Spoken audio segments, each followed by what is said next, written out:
आज हमारे साथ एक नया चेहरा। बेटे नाम क्या आपका? तनिष सर। और कौन सी क्लास में पढ़ते हो? First year sir. ओके। और आपका तो नाम अक्षत पठानिया सर। काफ़ी लोग जानते हैं। डावेरा। गुड, अच्छा जी। और तीनों कहीं ना कहीं पॉल साइंस से जुड़े हैं, मेजर माइनर, है ना जी। तो आज एक इंपॉर्टेंट टॉपिक है बेटा आपकी नज़रों में। हाल ही में न्यूज़ मीडिया में काफ़ी फैला हुआ है कि एक जज साहब के घर से जब वो विदेश गए थे या कहीं बाहर गए थे, आग लग गई घर में। कंप्लेंट हुई, आग लग गई तो फायर ब्रिगेड गई। फायर ब्रिगेड ने आग को बुझाया, वीडियो आपको मिल जाएंगे। और वहाँ बहुत सा पैसा जला हुआ मिला जिसकी संख्या करोड़ों में जाती है। जो मतलब कि जो एक सैलरी से बहुत ज़्यादा है। भाई सैलरी से इतना इकट्ठा कैश आप कैसे रख सकते हैं? वैसे भी आज के ज़माने में एक्सपेक्टेशन होती है, अगर आपके पास पैसा है आप उसको बैंक में डालो, क्योंकि कैश से इलीगल की स्मेल आती है। बैंक में है तो सरकार को पता है, ठीक है ना जी।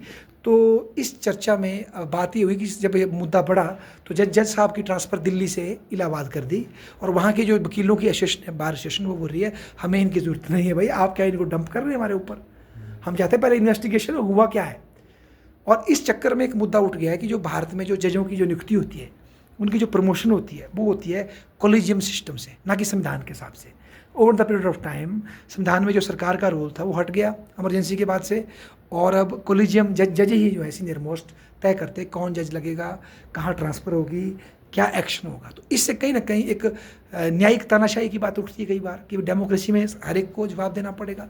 तो इस कॉन्टेक्स्ट में इसको लेते हुए हम थोड़ी सी चर्चा करते हैं। और अगर इस तरह से अगर जजों के पास पैसे निकलते हैं तो इसका सामान्य मानव पर क्या असर पड़ता है, इस पर चर्चा करते हैं कि न्याय मिलेगा कि नहीं मिलेगा। ठीक है, आप तो बेटा बहुत फ्रेश हो, आप क्या सोचते हो? सर जिस हिसाब से आप कैश मिल रहा है तो एक हिसाब से तो लगता है कि मतलब ब्लैक मनी होगी उसकी।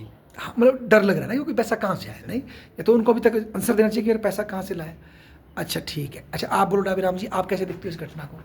सर यहाँ पर देखना पड़ेगा कि उन्होंने इनकम के लिए सोर्स या फिर पैदा तो नहीं किया, और हाँ ये भी हो सकता है। बिजनेस करते हो क्या बात बोली आपने कुछ ना। अलग उन्होंने किया और अपने इनकम जनरेट हाँ एक्स्ट्रा इनकम हो उनकी, हम ऐसी सोच रहे हैं ना। लेकिन सर जैसे मोस्टली केसेस में देखा जाता है जो बिजनेसमैन होते हैं ना, हाँ। वो ऐसे जनरली इतना कैश कभी रखते नहीं है। आपको पता है जजेस को कोई और बिजनेस करना बैन है, पता है आपको? जजेस कोई बिजनेस नहीं कर नहीं कर सकते। सकते। हाँ माता पिता का पैसा दूसरी बात है, जज कोई बिजनेस नहीं कर सकता क्योंकि खतरा ये होता है कि उससे वो लोग इन्फ्लुएंस हो जाएंगे, तो इसलिए उन पर बैन होता है। मेरे ख्याल से वो नहीं कर सकते। आप पढ़े मतलब कोड। अच्छा फिर बोलो।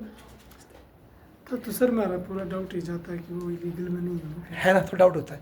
अच्छा डाबीराम जी देखो आपने क्या प्रश्न उठाया, कितना अच्छा उठाया कि भाई क्या ये ज़रूरी नहीं है कि हर जज जब वो अपॉइंट होता है, जब वो लगा था और जब वो रिटायर होता है तब तक अपनी जो सालाना इनकम है, जो उसकी प्रॉपर्टी है, उसको ऑनलाइन करे? नहीं होना चाहिए ना।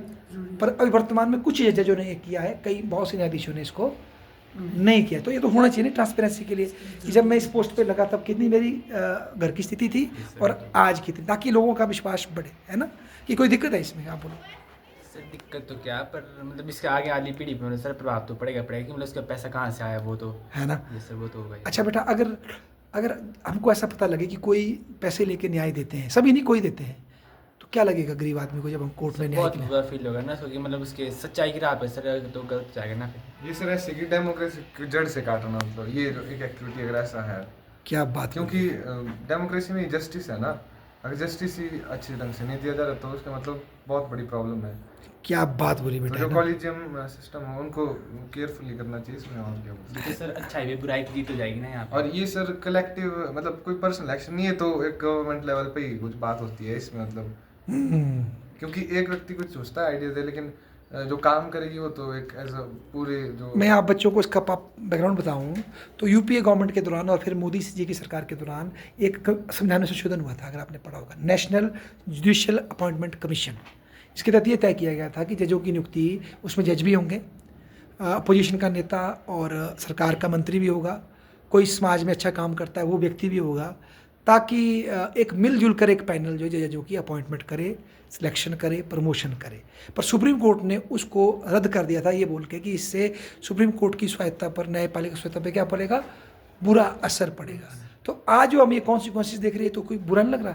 ये तो फिर प्रश्न उठ रहे हैं ना उसके ऊपर कि सरकार ठीक बोल रही, संसद ठीक बोल रही थी कि भाई संसद का भी कुछ नियंत्रण तो रहना चाहिए ना। इसमें सर ऐसे कि हम बोलते हैं ना जुडिशरी इज इंडिपेंडेंट, लेकिन उसमें जुडिशरी इज इंडिपेंडेंट बट जो जजेस हैं वो भी इंडिपेंडेंट ही अपना आप कंसीडर हाँ मैं बहुत ब्यूटीफुल बोला आपने। क्योंकि एज अ इंस्टीट्यूशन वो इंडिपेंडेंट है, but as a personal level वो इंडिपेंडेंट या इसको ऐसा बोले, जुडिशरी एट द न्याय देने के लिए जुडिशरी क्या है, इंडिपेंडेंट। परंतु जहाँ उनकी ट्रांसफर का मामला है, प्रमोशन का मामला है, अपॉइंटमेंट का मामला है उसमें कहीं ना कहीं दूसरे अंगों की राय भी लेनी पड़ेगी भाई। वहाँ आप तानाशाही थोड़ी कर सकते, नहीं, उनकी भी तो राय लेनी पड़ेगी। अच्छा, एक प्रश्न इसमें फिर और उठता है, देखो कितनी अच्छी बात आपने बताई कि एक वकील है, नेदम पारा नाम है, बड़ा फेमस नहीं है, नेदम पारा। पीछे उन्होंने एक कोर्ट में स्टेटमेंट दी थी कि भाई सुप्रीम कोर्ट और हाई कोर्ट में मैक्सिमम ऐसे जजेज है 50% तक, 30% तक, जो कि इनके पापा मम्मी कोई ना कोई क्या रहा है, या पेरेंट या अंकल चाचा क्या रहा है, जज रहा है।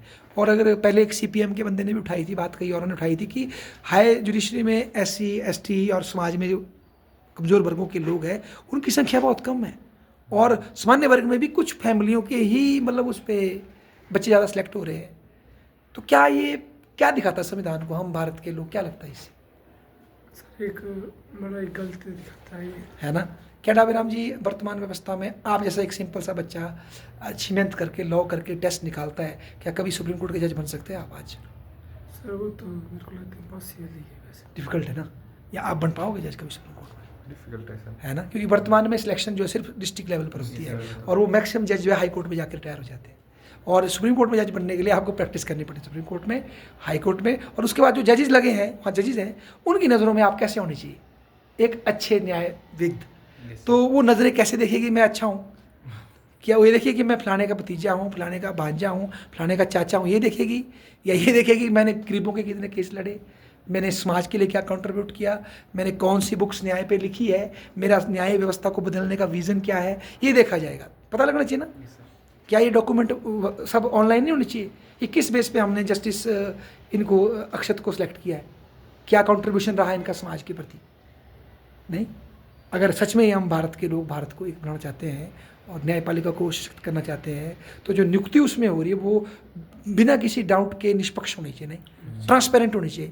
बिल्कुल। क्या बोलते हैं आप? ट्रांसपेरेंसी से सर डाउट हट जाते हैं ना सर। हाँ। क्यों क्लियर है मेरे को, मैंने जैसे एक ट्रांसपेरेंट बॉक्स है फॉर एग्जांपल, उसमें डोनेशन डाल रहे व्यक्ति, हाँ। तो क्लियर अब दिख रहा है ना इतना गया इतना आया, हाँ। उसमें ज़्यादा कुछ छानबीन करने की आवश्यकता नहीं पड़ती। अगर हम उसको छुपाएंगे तो फिर क्या डाउट होगा ना बेटा? नेचुरली। अच्छा, मान लो अगर जुडिशरी अभी अपनी मर्जी करती है और उनको सिर्फ ट्रांसफ़र करती है, थोड़े दिन सस्पेंड करती है, फिर बहाल कर देती है ना, क्या इससे लॉन्ग टर्म में हमारे देश में न्यायपालिका की जो रिस्पेक्ट रही है उसको हर्ट होगा कि नहीं होगा? आपको क्या लगता है? होगा सर, हर्ट तो। कैसे होगा? जज तो वही रहेंगे, नौकरी तो हम करेंगे, क्या कर लेंगे आप? नौकरी तो करेगी ना सर, फिर सर लोग जिनके मतलब जिन्होंने लोग गलती दिया होगा न्याय उन्होंने, मतलब तो उनको तो लगेगा ना सर पूरा कि कैसे आ गए फिर से वापस अच्छा, जिनके साथ गलत हुआ उनको बुरा Yes, sir. लगेगा। अच्छा, अगर न्यायपालिका को लोगों की नज़रों में इज्जत कम भी हो जाती है तो क्या असर पड़ रहा है, उससे कोई फर्क पड़ता है?